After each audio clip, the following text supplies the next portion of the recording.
So good afternoon, board. Today, HCEA will be giving you an update on the $500,000 grant the National Education Association awarded to us to support our educators in our journey to building relationships, affecting positive changes in our school climates, and ultimately increasing educational outcomes for our students. You will hear from me, from our amazing Long Reach High School principal and HCPSS Director of Diversity, Equity, and Inclusion. You will see that this collaboration has been essential in the progress we've made and how implementing restorative justice requires the involvement of all stakeholders. Restorative justice is not a magic wand that is going to fix our disparities in discipline data. It is a philosophy with relationships at the center. As Ms. Nicole, our technical support from the Restorative Justice Partnership, continues to state, you can't restore a relationship that doesn't exist. While I was teaching, I became increasingly concerned the information and training we were receiving around restorative justice was not meeting the mark. So when I became HCEA president, I wanted the union to play a role in figuring out how to implement restorative justice with fidelity. We have embedded testimony from staff throughout this presentation so you can hear from educators without extending our time at this meeting. I hope you take the time to read it later if you can't speed read right now. I will let you know this educator speaks about the relationship she has seen arise from the safe spaces they have been able to build, not just for students, but also for staff. It is vitally important to realize that the restorative justice philosophy must first be built and applied to staff before we can expect staff to believe in it and extend it to students. We are in year 2 of our 3-year grant, and since not all board members have been here the whole time, let me give you a quick background. Even before we received the grant, HCEA knew that this was a path we needed to take to change our culture. We garnered administration support because that is critical by inviting over 14 schools to both one-day events and Peace Circle trainings. From there, we started with a cohort of 4 schools and now have added 2 more. We have Laurel Woods Elementary School, Swansfield Elementary School, Mayfield Woods Middle School, Oakland Mills Middle School, Long Reach High School, and Wild Lake High School. You may be wondering why only 6 out of 77 sites. Well, we provide these schools both on-the-ground technical support and targeted professional learning from partners across the country, which is vitally important to their success, and thus, it also limits our capacity to expand. If you do not provide support to schools, we end up with what we call flyby professional development. Flybys are when we have PD, but then because we have no time or follow-up, no matter how good it is, it does not change our practice. We have solved that by providing our cohort schools technical support through monthly meetings with administrators that provide opportunities for collaborative learning and sharing, summer planning with school-based restorative justice teams, peer exchanges, and biannual school climate surveys that include not only staff, but students and families. This is not the same survey as our job satisfaction, but it does give some comparable data. Lastly, because all cohort schools have diverse needs, their targeted support is based on their needs and looks different at each site. This slide lists a myriad of professional development staff have had the opportunity to take part in. When implementing restorative justice, it is important to offer professional development in the philosophy and the strategies that support it. In addition to training specific to restorative justice, it is important that staff receive professional learning opportunities that will assist them in supporting a restorative culture.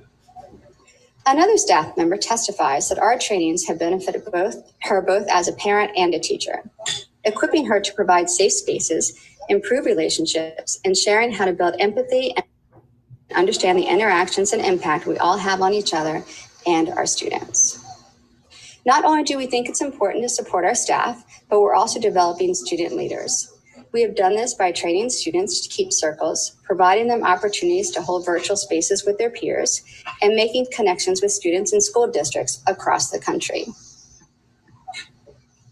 In order to maintain support, connections, and relationships, we host monthly check-ins for our circle keepers, and last year we began virtual book clubs that over 200 staff members have participated in. The book club began as a way to keep staff in cohort schools connected during COVID, but expanded to include other educators within HCPSS, and eventually it now includes educators from other school districts. Lastly, but not least importantly, We need both the input and buy-in from our families and community. We continue to work towards this goal, and although you can see that what we have done on this slide, there is much more that needs to be done, and our cohort schools will be tackling that this summer during their planning meetings in August. Our third testimony highlights the transformative culture effects of restorative justice. This educator talks about how the focus on relationships has changed not only the interactions they have as staff with one another, but also with their students and their families. She also points out that restorative justice is beyond circles. It's about our daily routines, practices, conversations, and actions. Our efforts have caught the attention of others that are doing and writing about similar work nationwide, and we were recently featured in this Rethinking Schools book on teacher unions and social justice. We will be providing you with a copy of our article, but if you would like a copy of the book, please just let me know.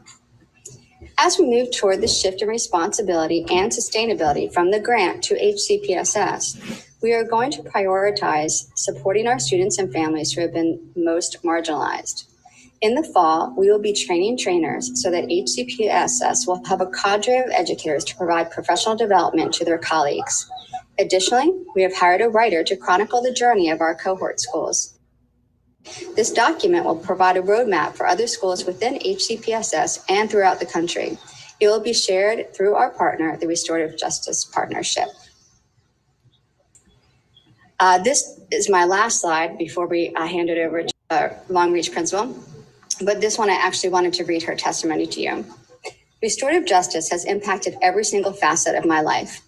Through this process, I've become a better teacher, mother, wife, leader, colleague, and friend. There is no one magic button or professional development or strategy to which I can attribute this. As we heard many times in the beginning of our journey, restorative justice is not a program. It is not something that you can just apply or a series of steps to be followed or a Band-Aid to be slapped on as a quick fix. The restorative justice practices and philosophies have nestled themselves within my bones, and I am happy to practice and learn and improve myself and my community so that I can be part of providing the most supportive environment that I can for my students.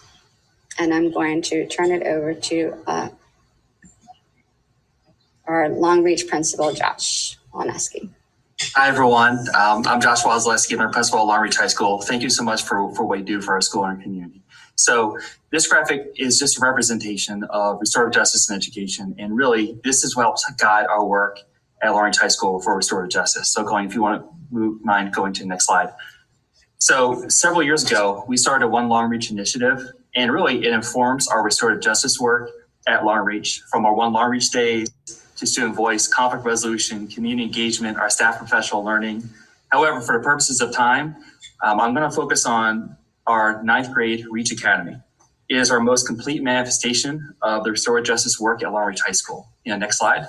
So when I first started at Long Reach High School, in the conclusion of the 2016-2017 school year, our 9th grade promotion rate was at 83%.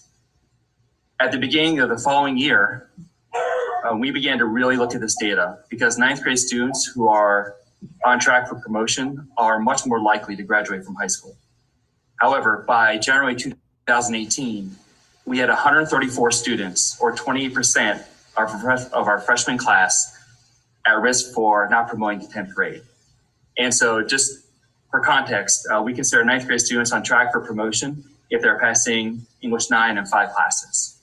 Next slide, Colleen. So one of our responses was to create the Reach Academy. And it is really designed to support our 9th grade students. It centralizes relationships as a key to learning and is in alignment with the strategic call to action. And so to give you an idea, we have about 80 to 100 students in our cohort, and they take classes within the Reach Academy, 4 core classes, 1 special educator, average class size of 25. I'll give a little more details, but I just want to give you this overview as one of our high leverage strategies. Next slide. So going back to 2018, we knew we had a significant problem. In reviewing the data of the 134 students in danger of not promoting that year, we identified a group of 80 students who had successfully completed middle school, but had the potential to take advanced coursework, and for some reason, they were not on track to move to 10th grade. So we believe one of the biggest issues and factors was the difficult transition from 8th grade to 9th grade. So the Reach Academy was there and was designed to bridge that gap. So in the spring of 17-18 school year, we met with our feeder 8th grade schools and teams to discuss the concept of Reach Academy, as well as to collaborate on student selection for our first Reach Academy. Our goal was to find highly capable students that may potentially face challenges that would negatively impact their promotion to 10th grade. Through a collaborative process, our 8th grade teams recommend students based on grades, attendance, park and map scores, teacher constant observations, and any other information that we can get our hands on. And we've continued to refine this process and continue with our middle school feeders for student selection. The next slide, Colleen. So what are the tenets of the Reach Academy? First, to be clear, this is an acceleration, and students are expected, and we support them in taking at least one honors or GT level class, English 9, US History 9, Bio GT, and so on. And really, the idea is we believe in you, you've got this, you have this potential, we're here to support you. The next tenet, if you go to the next slide, and this is distinctive to the Academy, is that in each of their classes, we co-author shared values and guidelines to create a restorative instructional culture. And through this space, our students and staff bring their best selves every day and develop a sense of belonging and togetherness. The next component of the Reach Academy is that our 9th grade students have weekly advisory that's consistent with our restorative culture through social emotional learning, diversity and equity focus. And here's how this works. So essentially once a week in one of the core classes, we have an advisory and topics have included, and students sometimes select them, grades, empathy. We've had partnered with Howard County Library, talk about redlining and social justice, leadership. Howard County Health Department has come out and talked about the importance of mental health. And so this advisory is another piece of the Reach Academy. Next slide. We also have, for our staff in the Reach Academy, weekly meetings to really plan and organize and build a restorative culture within staff and to have a professional dialogue and team building. And lastly, when it comes to instruction, if you think about a traditional classroom, a teacher in the past just imparts knowledge and students are there to learn that knowledge, and that is a great thing. But when it comes to the Reach Academy, the curriculum is the same, but the teacher is a member of the instructional space. They still keep the responsibility, but they're a member of the community. And this is in alignment with Danielson and HCPSS best practices. So our results. The past two cohorts, and you'll see the data, that 96% of our Academy students in the 18-19 school year, 93% of our students in the 19-20 school year have moved on to 10th grade. Next slide. After the Reach Academy, we have 66% of our students in ELA have continuing above grade level courses, 33% of our students in social studies. This only measures the core classes, not the other ones that they can actually take. All right, next slide. Now, here's the impact of this. We have improved our promotion rate at Long Reach High School for our freshmen from 83% in 2016 to up to 90% last year. And so this is a direct result of our high leverage school improvement strategies to work with the ESOL students as well as the Reach Academy. In fact, I'm very proud to share that on June 3rd, a student that was part of our first Reach Academy cohort will be graduating early from Long Reach High School. In fact, earlier today, she was here with the Reach Academy staff. Dr. Kramer, who helped support us on this journey, was there as well. And we had a celebratory party for her. And I'd be remiss, I promised her I'd say her name. So Jennifer, I'm proud of you. Way to go, my friend. Last slide. So what's next at Long Reach High School? We're going to continue our Reach Academy cohort. Our students will be graduating next year, and we'll do year 4 of Reach Academy and a lot of other initiatives that are happening at Long Reach High School. Our CARES committee, our CARES initiative. We will be doing restorative justice work and training with our ESOL department and student services, and we'll be continuing to do our upward discussions of professional learning. It's important to note that the RJ work at Long Reach High School would not have been possible without the training support from the HCEA grant, the Office of Diversity, Equity, Inclusion, and SMILE. I really want to thank Dr. Kramer, Ms. Peduzzi, and Ms. Dennis, and Dr. Marano for greenlighting this and your support. It's meant a lot to our students, and we're making great progress. Thank you. Sustainable. Is Dr. Gilbert on here? Yes, I'm here, and I'll be very quick. This is Dr. Kevin Gilbert, Director of Diversity, Equity, and Inclusion. And I just wanted to come in and just show you how now all of this work relates to the work that we're doing here inside of our school system. We have had the opportunity to work with, watch, and monitor the work of the HCEA cohorts, which has provided us with laboratory schools to work at best practices to see how the implementation of this work can happen. It began with the report that Dr. Martirano asked us to put out in April of 2018. And from that work, we're able to now utilize some of those best practices within these cohort schools that has translated into the work that we're doing with the other schools outside of the cohort. We have created a restorative justice continuum based on these practices that were tested and field tested within these schools. There will be some benchmarks that will be coming out to schools so schools can know what the systemic implementation should look like in terms of success. The training of trainings model that HCEA talked about will provide our school system with the capacity to continue to build and accelerate the building out of the restorative justice culture. And then there's an upcoming release of the HCEA RJ cohort implementation guide, which will be available to all of our schools and also schools across the nation, as Ms. Morris has already talked about. And finally, the group of school leaders who have participated in this cohort will serve with continual guidance and advice to other school leaders throughout the district. And I just want to make sure the system knew that was coming. Ms. Morris. Thank you. And I just wanted to say, I think this is what can, just one example of what can happen when we work together. And as we move forward, obviously we want to continue that collaboration with our individual schools. I just want to say that the administrators, the investment is essential. We cannot do this work in piecemeal, and so it needs to be a whole school approach. So our administrators are amazing. School climate shifts take time, as you just saw with Long Reach, the time that was needed. And so we just beg you to allow our administrators to stay in place long enough to do the work. As you know, with those shifts, we have to start over. We are going to need to, just like everywhere else, hire additional staff within the central office and the individual schools to provide support. You know, we're providing support to 6 schools right now, and it's almost full time.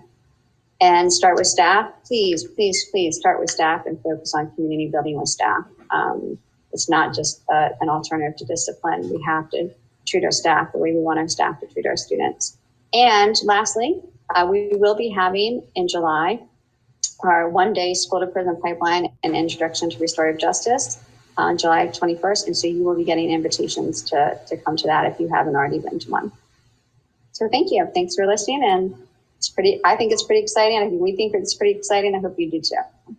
I believe so, Ms. Morris. And thank you for the update. We truly appreciate your and Mr. Wasilewski and hey, Dr. That's not bad. Dr. Gilbert. Okay. Thank you.